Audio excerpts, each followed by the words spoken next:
So it's nice that they're making more Spider-Man movies, but to emphasize the way the original Spider-Man originally the the how should I say this series of villains that they were showing, um, Hobgoblin, Doc Ock. Technically speaking, the next one that they should have shown was the Rhino. Um, Based on how the story writing was being told, they wanted to show a villain that had humanity but was also very visceral. And technically speaking, any Spider-Man fan that knows the story arcs and stuff like that knows uh, the Rhino and Craven the Hunter are some of the very, very, very visceral characters in the Spider-Man comic book, and they also are very human characters.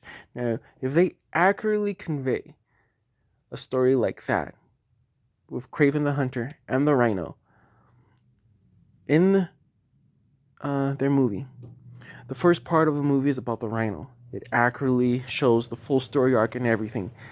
The next part is Craven the Hunter.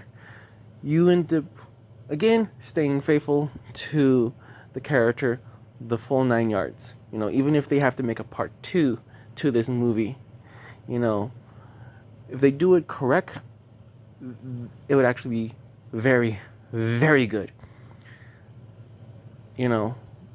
Because it follows that formula where the villain has a deep amount of humanity in them, but they're also very visceral. And not to mention, they give Spider-Man a challenge. So, hence Spider-Man the Ivory Horns. First half has to deal with the Rhino.